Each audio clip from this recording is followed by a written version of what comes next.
How did we all miss the real mastermind standing in plain sight while the wasteland burned around her? By the time the credits rolled on Fallout Season 2, most viewers were focused on the spectacle, the shifting power plays, the fragile alliances, and the looming promise of war in Season 3. But buried beneath the radiation and ruins was something far more unsettling. The ending wasn't just a twist, it was a quiet revelation. And if you look closely, it may have revealed that Mr. House was never the only one shaping the future of this broken world. Before we go any further, this is your full spoiler warning for Fallout Season 2. We're diving deep into the finale, into character motivations, hidden signals, and what it all might mean moving forward. All season long, Mr. House has loomed over the narrative like a preserved god, a relic of pre-war brilliance who refused to die when the world did.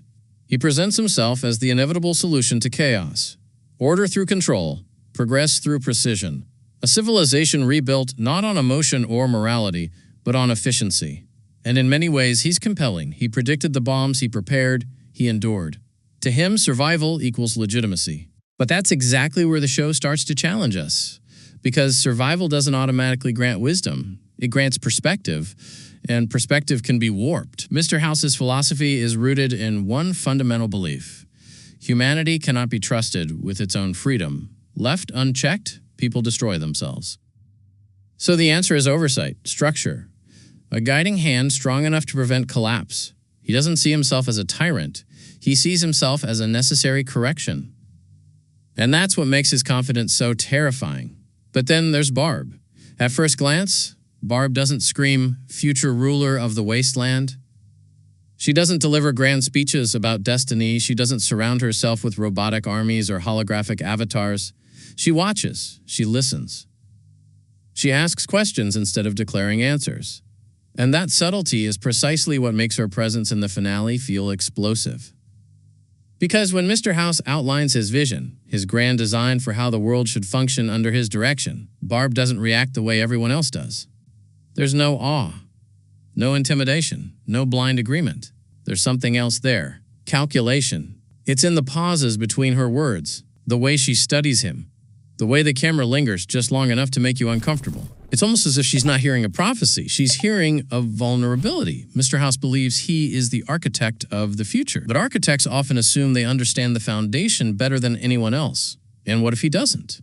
Season 2 repeatedly emphasizes the fragility of centralized power. We see factions crumble from internal corruption. We see leaders overestimate their control.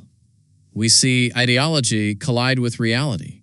And yet, Mr. House remains convinced that his version of order is immune to those flaws. Barb seems to understand something he doesn't. Control breeds resistance.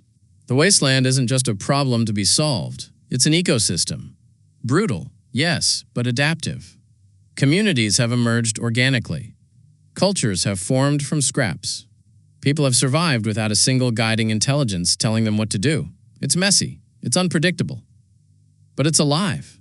Mr. House wants to refine humanity into something cleaner and more manageable. Barb appears to recognize that refinement can become erasure. And here's where the psychological layer deepens. Mr. House isn't driven solely by logic.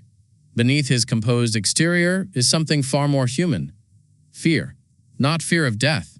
He conquered that through preservation, not fear of violence.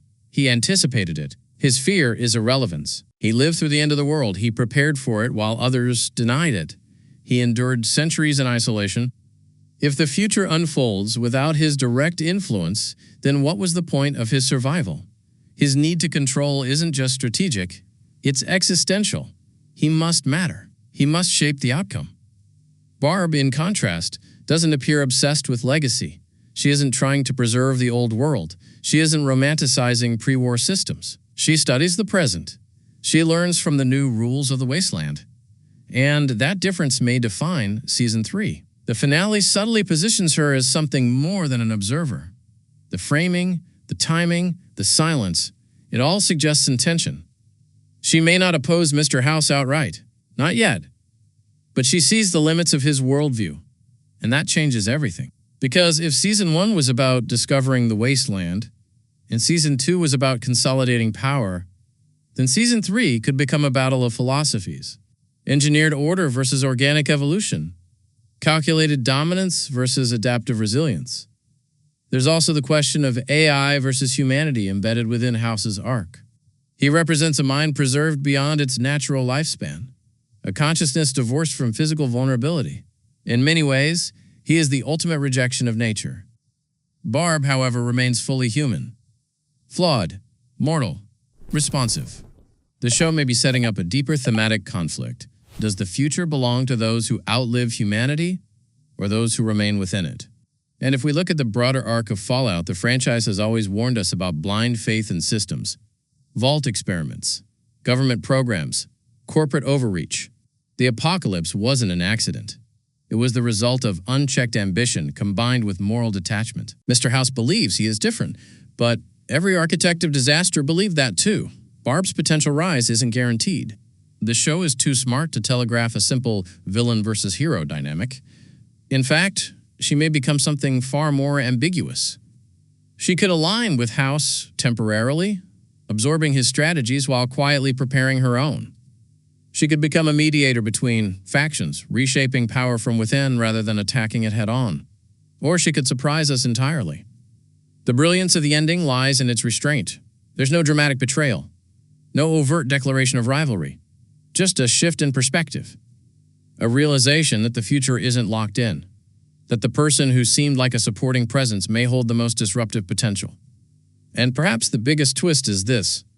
Mr. House might not be the ultimate villain of the story. He may be the last believer in a dying philosophy.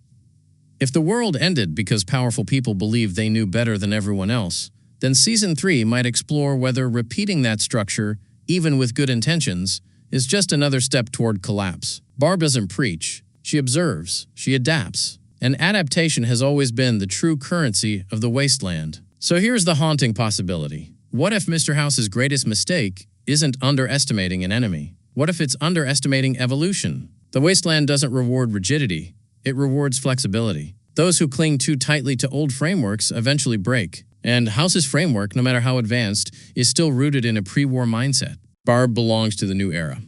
And if Season 2 taught us anything, it's that the quiet players often become the most consequential. As we look toward Season 3, the question isn't simply who will rule, whose vision will survive. Will humanity accept a calculated, streamlined future under Mr. House's guidance? Or will it drift toward something more unpredictable, shaped by leaders who understand the scars of the Wasteland rather than trying to overwrite them? I want to hear your theories. Did you sense that shift in the finale? Do you believe Barb is positioning herself as a rival, a successor, or something even more complex? And is Mr. House truly the savior he believes himself to be? Or just another chapter in humanity's cycle of control? Drop your thoughts in the comments. Let's dissect this together.